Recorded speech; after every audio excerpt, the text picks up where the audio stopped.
हमने कार्बन यौगिकों का ऑक्सीकरण पढ़ा है और कार्बन यौगिकों के ऑक्सीकरण में हमने बताया था कि एल्डिहाइड कीटोन दोनों का यदि ऑक्सीकरण करना हो तो हम प्रबल ऑक्सीकारकों के द्वारा कर सकते हैं, सांद्र नाइट्रिक अम्ल, पोटेशियम डाइक्रोमेट और KMnO4 पोटेशियम परमैंगनेट के द्वारा। लेकिन केवल एल्डिहाइड का हमें ऑक्सीकरण करना है तो मृदु ऑक्सीकारकों के द्वारा भी ऑक्सीकरण कर सकते हैं, जैसे टोलेन अभिक्रमक, फेलिंग विलयन, बेनेडिक्ट विलयन, सिप अभिक्रमक। आपके सिलेबस में टोलेन अभिक्रमक और फेलिंग विलयन दोनों दे रखे हैं। जो कीटोन है असममित कीटोन, उनका पॉपअप के नियम के अनुसार ऑक्सीकरण करते हैं, उसमें कीटोन समूह कम एल्किल समूह की ओर ऑक्सीकृत करके कार्बोक्सिलिक अम्ल बनाता है, कल हमने बताया था। तो आज हम केवल एल्डिहाइडों का ऑक्सीकरण पढ़ेंगे। तो केवल एल्डिहाइडों का ऑक्सीकरण हम किनके द्वारा पढ़ेंगे? एक तो टोलेन अभिक्रमक के द्वारा, केवल एल्डिहाइडों का ऑक्सीकरण, केवल एल्डिहाइडों का ऑक्सीकरण। तो केवल एल्डिहाइडों का ऑक्सीकरण पढ़ेंगे तो किसके द्वारा पढ़ेंगे हम? सबसे पहले हम टोलेन अभिक्रमक के द्वारा पढ़ेंगे। इसके द्वारा टोलेन अभिक्रमक, ठीक है, टोलेन अभिक्रमक द्वारा, टोलेंस रीजेंट, टोलेन अभिक्रमक के द्वारा पढ़ेंगे। टोलेन अभिक्रमक होता क्या है पहले इसके बारे में पढ़ेंगे। अमोनियामय, लिखो अमोनियामय, हाँ, सिल्वर नाइट्रेट, अमोनियामय सिल्वर नाइट्रेट का विलयन टोलेन अभिक्रमक कहलाता है। क्या कहलाता है? टोलेन अभिक्रमक कहलाता है, टोलेन अभिक्रमक कहलाता है, ठीक है। अमोनियामय सिल्वर नाइट्रेट का विलयन टोलेन अभिक्रमक कहलाता है। लिखिए बेटा, अमोनियामय सिल्वर नाइट्रेट का विलयन क्या कहलाता है? टोलेन अभिक्रमक कहलाता है, ठीक है। अब देखो अमोनियामय, अमोनियामय का मतलब होता है अमोनियम हाइड्रोक्साइड, क्या होता है?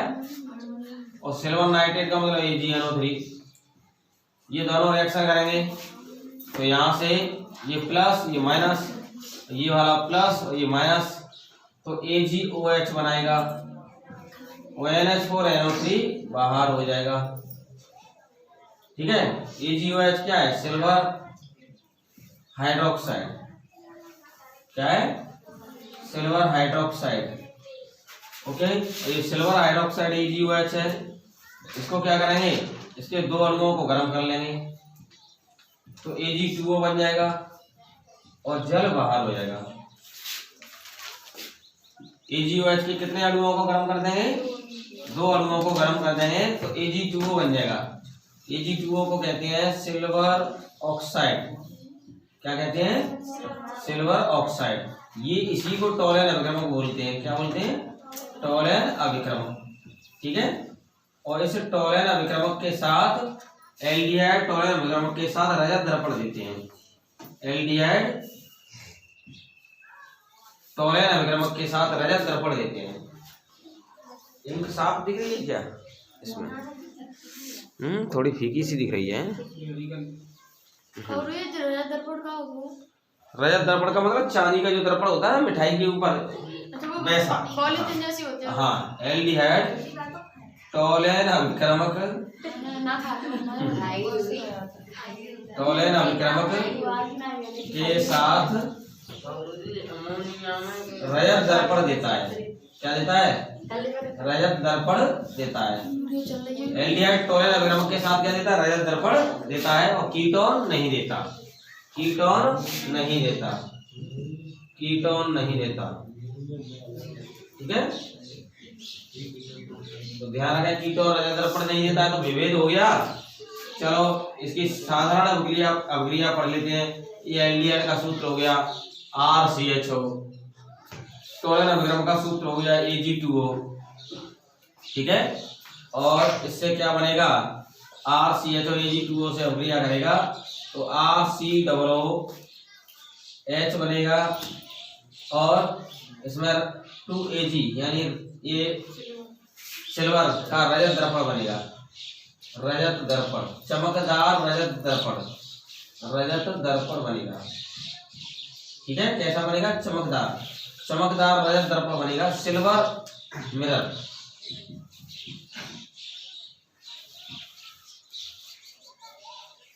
सिल्वर मिरर बनेगा। ठीक है, यहाँ एल्डिहाइड के जिसमें 2 अणु लेंगे और ये कार्बोक्सिलिक अम्ल के 2 अणु बन जाएंगे और इस प्रकार से समीकरण संतुलित हो जाएगा।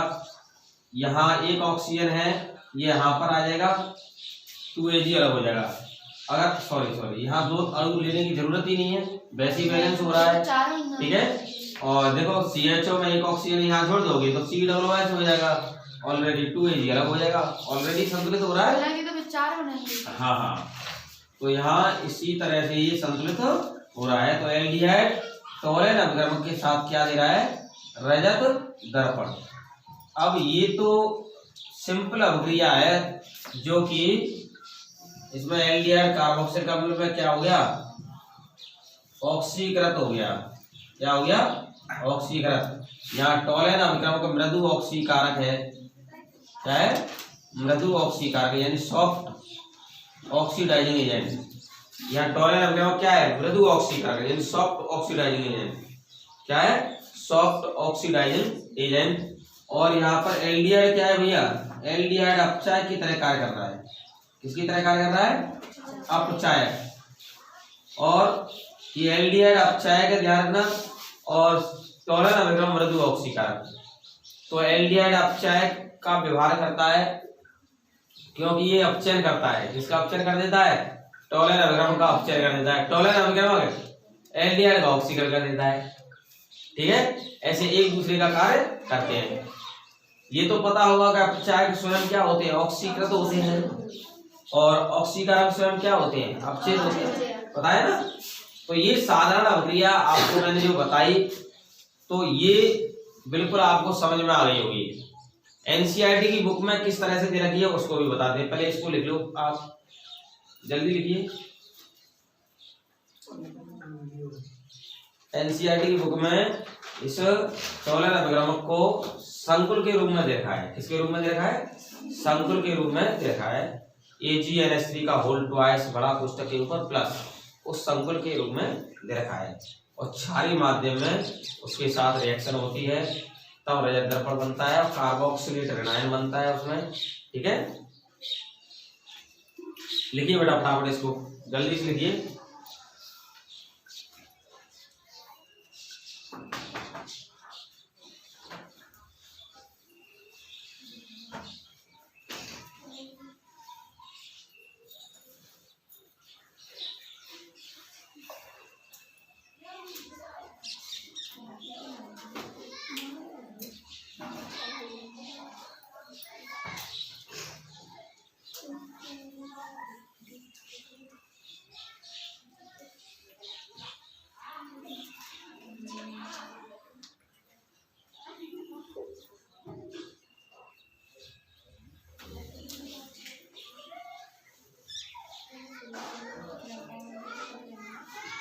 बेटा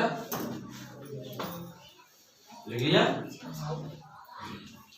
अब देखिए, इसको हम आगे बताते हैं कि आपकी एनसीईआरटी की बुक में किस तरह से दे रखा है। टोलेन अभिक्रमक को Ag2O के स्थान पर किसके रूप में दे रखा है? AgNH3 का होल ट्वाइस के ऊपर प्लस। जैसे दे रखा है ऐसे दे रखा है। टोलेन अभिक्रमक को AgNH3 का होल ट्वाइस के ऊपर प्लस इसके रूप में दे रखा है। ठीक है, और क्षारीय माध्यम में रिएक्शन कराई है। किसमें? क्षारीय माध्यम में। किसके साथ? एल्डिहाइड के साथ। ठीक है, इससे भी क्या बन जाएगा? रजत दर्पण बन जाएगा टोलेन अभिक्रमक। तो एल्डिहाइड टोलेन अभिक्रमक के साथ क्या देगा? इसमें भी रजत दर्पण देगा। एल्डिहाइड इसमें कार्बोक्सिलेट ऋणायन में चेंज होगा। ठीक है, और इसमें चांदी रजत दर्पण बनेगा, चमकदार रजत दर्पण, यानी सैंड मिरर, सिल्वर मिरर। ये बनता है, और साथ में इसमें जल बनता है, और क्या बनता है, अमोनिया गैस भी बनती है। और क्या बनती है, अमोनिया गैस। देखो समीकरण को संतुलित करेंगे तो इसको संतुलित करने का सरल तरीका है 1 2 3, 1 2 3, ठीक है। तो चांदी इसमें कितनी होंगी, 2 Ag, NH3 इसमें कितनी होंगी, NH3 2 ये हो गई, 2 का गुणा 4 2 से होगा तो 4 NH3 इसमें से बाहर हो जाएंगी, ठीक है।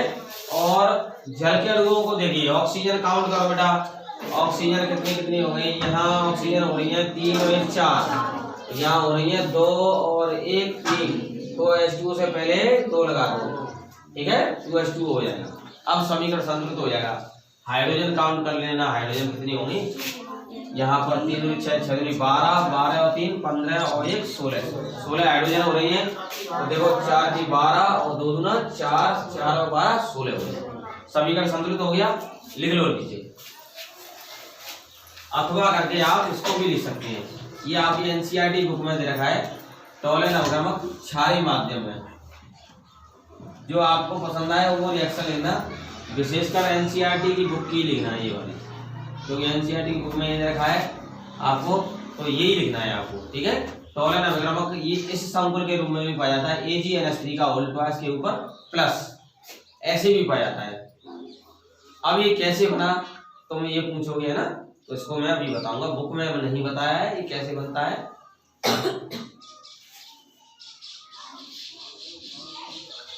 ये ऐसे बनता है, जो अमोनिया में सिल्वर नाइट्रेट था, अमोनिया में वो इस AgNO3 से क्या बना था, AgOH बना था, और क्या बना था, NH4NO3, है ना। तो इसमें जो AgOH बनता है ना, AgOH वो फिर पुनः रिएक्शन करता है, किसके साथ, इसी के साथ रिएक्शन कर जाता है, और ये रिएक्शन करने के बाद इससे ही बना लेता है, किसे, अमोनियम नाइट्रेट से ही बना लेता है संकुल, ऐसे AgNH3 का होल ट्वाइस NO3 और बाकी जल बाहर हो जाता है, ठीक है, यही बना लेता है। अब देखो ये संकुल बन रहा है Ag, और यहाँ NH3 का होल ट्वाइस हुआ, यहाँ इसके 2 अणु लेंगे। आपको पता है कि यहाँ AgOH में Ag की ऑक्सीजन अवस्था +1 है, धातु की ऑक्सीजन अवस्था +1 होती है, तो उससे लिगैंड कितनी संख्या में जुड़ते हैं, दुगनी संख्या में, बताया था। तो यहाँ लिगैंड इसमें से अमोनिया आ जाएगा, और NH3 के इसमें 2 अणु जुड़ गए, ठीक है। तो आप देख रहे हैं संतुलित कर रहे हैं यहाँ, और नाइट्रेट बाहर हो गया, ठीक है। वैसे भी इसको संतुलित करना पड़ेगा, तो इसके हमें क्या करने पड़ेंगे, 2 अणु लेने पड़ेंगे, क्योंकि यहाँ नाइट्रेट यहाँ 2 है, यहाँ नाइट्रेट 1 है, तो इससे पहले 2 लगा देंगे, तो इससे पहले भी 2 लगाना पड़ेगा, तो चांदी इसमें 2 हो जाएंगी, ठीक है। और NH3 यहाँ कितने हो गए, होल ट्वाइस हो गए, ठीक है। तो NH3 यहाँ, फिर हमें एक नाइट्रेट आयन अलग से निकालना पड़ेगा, ऐसे इसमें से एक नाइट्रेट आयन अलग से निकालना पड़ेगा, ऐसे। तो ऐसे बनता है ये संकुल। अब जो संकुल बना इसको हम कैसे लिख लेंगे, AgNH3 का होल ट्वाइस, ऐसे आयन के रूप में लिख लेंगे, आगे बात समझ में। तो ऐसे बनता है ये, ओके। इसके बनने का तरीका इस टाइप से है, तो आपको ये लिखने की जरूरत नहीं है कि इससे क्या मतलब है, कैसे बना, क्योंकि आपको डायरेक्ट इतना याद रखना है। एनसीईआरटी की बुक में आपकी में ये रखा है, इसको ऐसे भी बना सकते हैं। देखो AgOH और अमोनियम हाइड्रोक्साइड पुनः रिएक्शन कर जाती है, इससे भी बना सकते हैं। इसके यहाँ 2 अणु ले लो, तो Ag से NH3 के यहाँ पर ये 2 जुड़ जाएंगे, और यहाँ ये OH माइनस, ऐसे OH माइनस रह जाएगा बाद में, और जल भी बाहर हो जाएगा, ठीक है। ऐसे ही बना सकते हैं इसको, ये भी बनाने का तरीका है इसको। तो कई तरीके से ये बन सकता है, तो आपको तो सिर्फ ये ध्यान रखना है कि इसमें कौन सा संकुल आयन बनता है। वो संकुल आयन कौन सा बनता है, AgNH3 का होल ट्वाइस के ऊपर प्लस, ये बनता है। अगली बात समझ में, इसमें अंदर ही अंदर अभिक्रिया हो जाती है, तो इससे संकुल आयन बन जाता है, ओके। इसके बाद लिखेंगे दूसरा फैलिंग विलयन। फैलिंग विलयन की बात करेंगे।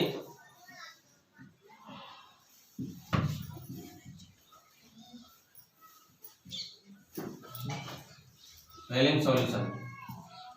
तो मैंने वहां Tollens reagents, why Tollens reagents में इंग्लिश में नहीं बताया। Aldehyde react with Tollens reagents to give signed या shining containing silver mineral. What ketone does not react Tollens reagents, ठीक है। तो इसमें सिल्वर मिनरल बनता है, यानी रजत दर्पण बनता है। और फेलिंग विलयन में देखें तो फेलिंग विलयन में दो होते हैं। कौन कौन से होते हैं? टू कंपाउंड्स कौन कौन से होते हैं फेलिंग विलयन में? फेलिंग विलयन ए और फेलिंग विलयन बी। लिखो डैश करके, फेलिंग विलयन में लिखिए, फेलिंग विलयन द्वारा लिखो, फेलिंग विलयन ए तथा फेलिंग विलयन बी, फेलिंग विलयन ए तथा फेलिंग विलयन बी, फेलिंग विलयन ए तथा फेलिंग विलयन बी से फेलिंग विलयन बनता है, से फेलिंग विलयन बनता है, से फेलिंग विलयन बनता है।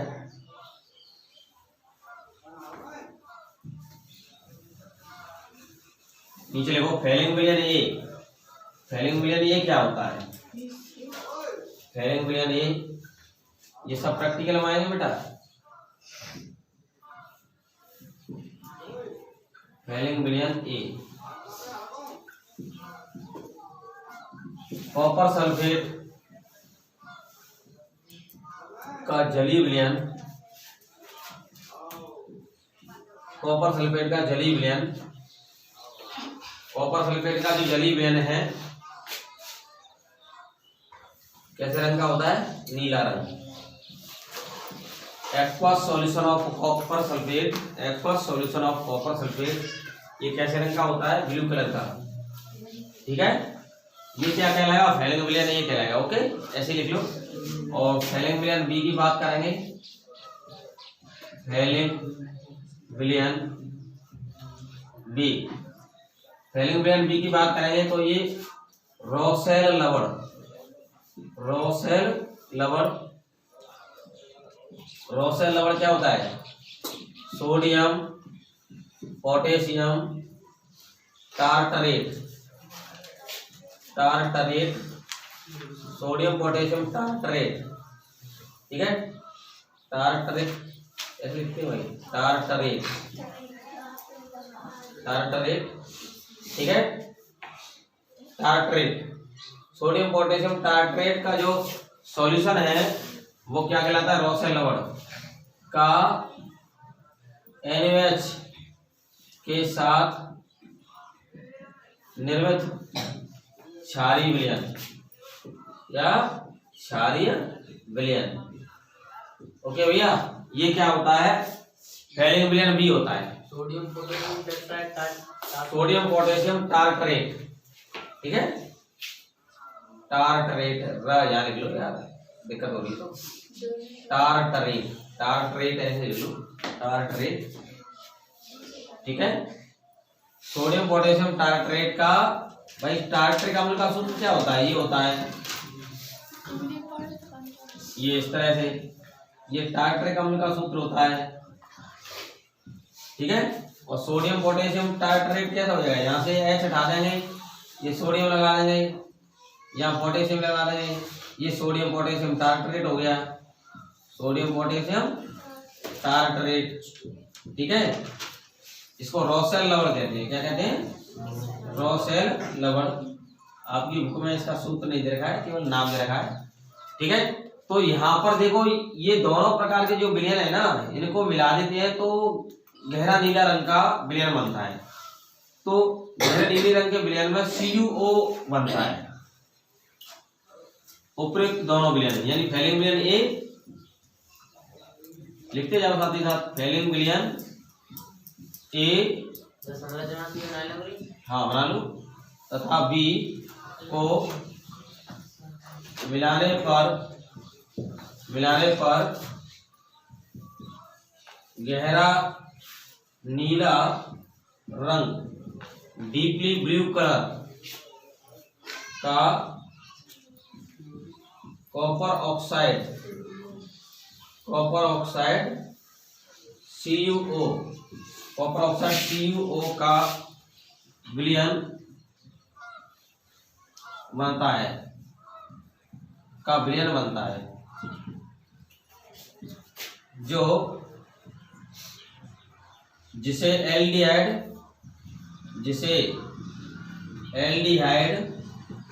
किसमें बदल देता है, एल्डिहाइड लाल भूरे अवक्षेप, लाल भूरा अवक्षेप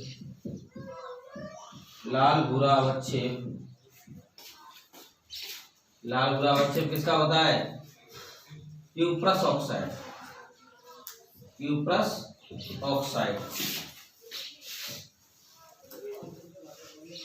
ऑक्साइड में बदल देता है,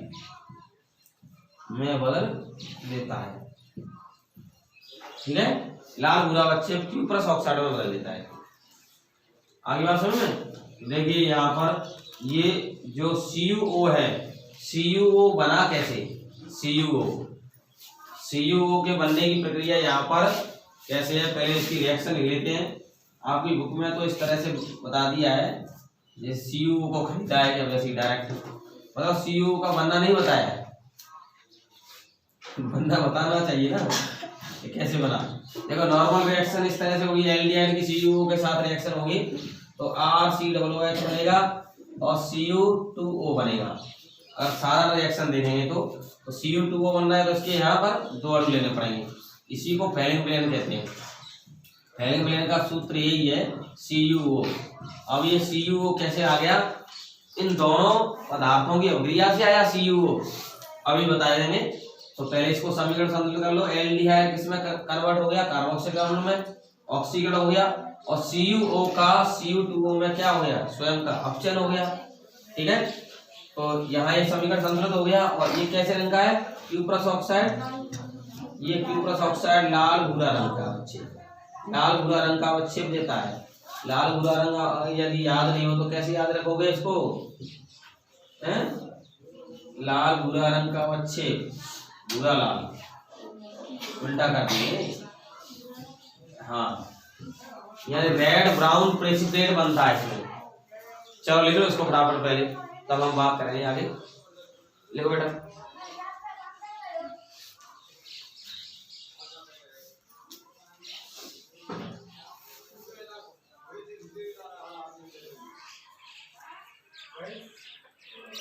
स्क्रीनशॉट लेना हो तो ले लो भाई, क्योंकि मैं वीडियो को थोड़ा बंद कर रहा हूँ क्योंकि ज़्यादा टाइम की हो रही है। ले लिया, ले लो जल्दी स्क्रीनशॉट। कि ये तो इसकी साधारण रिएक्शन है कि एल्डिहाइड फैलिंग विलयन के साथ क्या देते हैं, लाल भूरा अवक्षेप देते हैं, और कीटोन नहीं देते, कीटोन और एरोमेटिक एल्डिहाइड इसको अभिक्रिया को नहीं देते। लिख लो इसमें, कीटोन तथा एरोमेटिक एल्डिहाइड फैलिंग परीक्षण नहीं देते, कीटोन तथा एरोमेटिक एल्डिहाइड फैलिंग परीक्षण नहीं देते, फैलिंग परीक्षण नहीं देते। कीटोन तथा एरोमेटिक एल्डिहाइड, एरोमेटिक एल्डिहाइड में कौन सा है, बेंजल्डिहाइड, फैलिंग परीक्षण नहीं देते।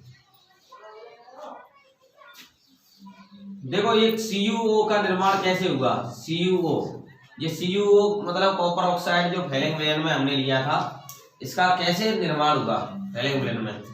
देखो कॉपर सल्फेट में से पहला जो फैलिंग विलयन A था, वहां से तो हमने क्या ले लिया, कॉपर सल्फेट, ये फैलिंग विलयन A से आ गया, फैलिंग विलयन A से, ये फैलिंग विलयन A से आ गया कॉपर सल्फेट। और रोसेल लवण क्या था, सोडियम पोटेशियम टार्ट्रेट का NaOH का विलयन, वहां से NaOH आ गया, क्या हो गया, NaOH। इन दोनों की रिएक्शन हुई, तो CuOH का होल ट्वाइस बना, इसके 2 अणु लेंगे, और Na2SO4 बाहर हुआ। ये बना पहले कॉपर हाइड्रोक्साइड, क्या बना, कॉपर हाइड्रोक्साइड को क्यूप्रिक हाइड्रोक्साइड भी कह सकते हैं, क्या कह सकते हैं, क्यूप्रिक हाइड्रोक्साइड भी कह सकते हैं। अब कॉपर हाइड्रोक्साइड जो बना, इसमें से गर्म करने पर जल बाहर निकल जाएगा, CuO बन जाएगा और H2O बाहर हो जाएगा। आया समझ में? ऐसे बनाना, ठीक है। ये फैलिंग विलयन बी से आया, फैलिंग विलयन बी से आया। चलो अब आपको समझ में आ गया CuO का निर्माण कैसे हुआ। फैलिंग विलयन ए से तो कॉपर सल्फेट आया, फैलिंग विलयन बी से रोसेल लवण नहीं आया, NaOH आया, और दोनों की रिएक्शन हुई। कॉपर सल्फेट में कॉपर दो संयोजी हैं तो फिर NaOH के दो अणु लेने पड़ेंगे, तब बात बन पाएगी। तो CuO+2 के साथ OH- क्रिया करेगा तो CuOH का उल्टा बनाएगा, और Na2SO4 बाहर हो जाएगा, Na+SO4 -2 से क्रॉस मल्टीप्लाई करके Na2SO4 बनेगा। CuOH का उल्टा कॉपर ऑक्साइड या कॉपर हाइड्रोक्साइड अथवा क्यूप्रिक हाइड्रोक्साइड। कॉपर हाइड्रोक्साइड के अलावा इसका एक और नाम क्या है? क्यूप्रिक हाइड्रोक्साइड को गर्म करेंगे तो कॉपर ऑक्साइड बनेगा। क्या बनेगा? Copper oxide. और ये कॉपर ऑक्साइड को हम क्यूप्रिक ऑक्साइड भी कहते हैं, कॉपर को यहाँ क्यूप्रिक ऑक्साइड भी कहते हैं। और यही फैलिंग विलयन है।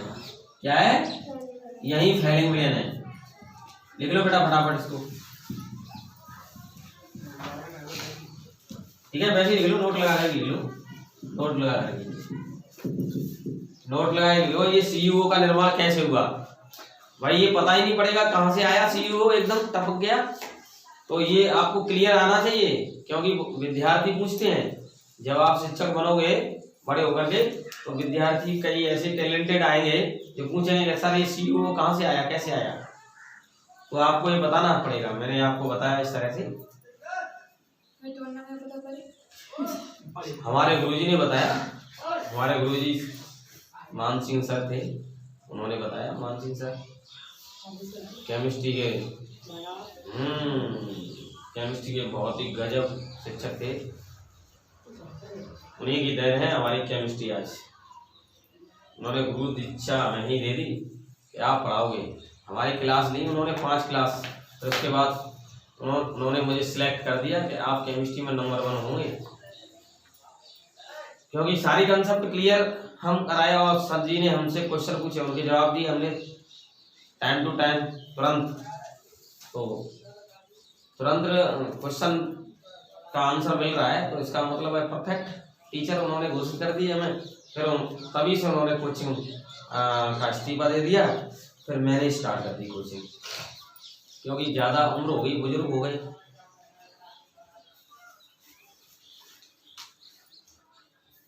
तो ठीक है भैया, ये फैलिंग विलयन का निर्माण इस प्रकार से हुआ है।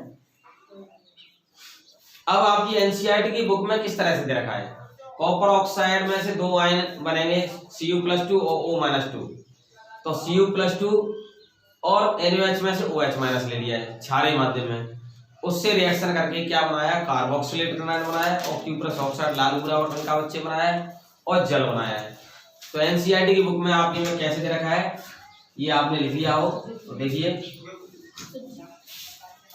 NCERT की बुक में फैलिंग विलयन की जो रिएक्शन है वो किस तरह से दे रखी है कि एल्डिहाइड जो है ये हो गया, कॉपर ऑक्साइड में से कौन सा आयन ले लिया, Cu+2 और O-2, 2 आयन बनेंगे इसके।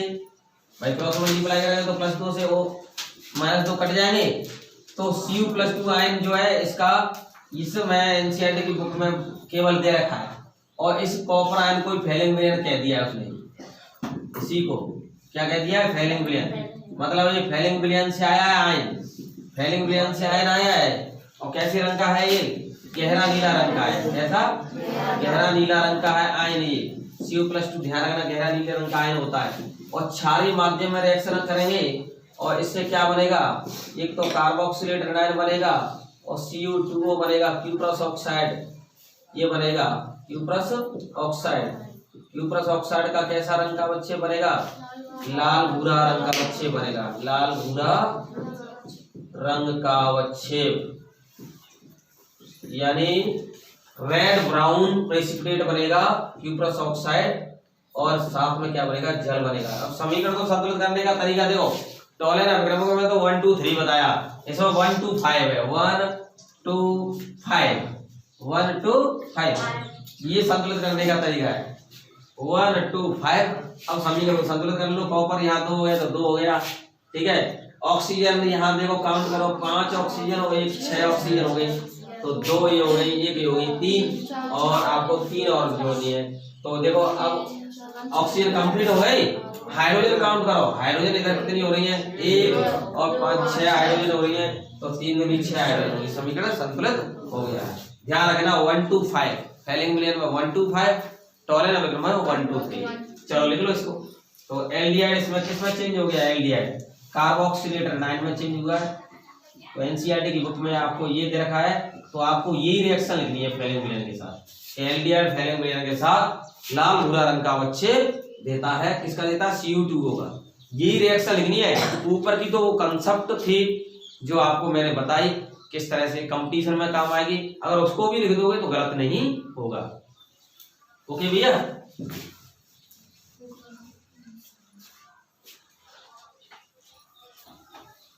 तो एल्डिहाइड फैलिंग मिलियन के साथ क्यूप्रस ऑक्साइड का लाल भूरा रंग का अवच्छेद बनाता है। कीटोन नहीं बनाते, ना ही एरोमेटिक एल्डिहाइड बनाते हैं।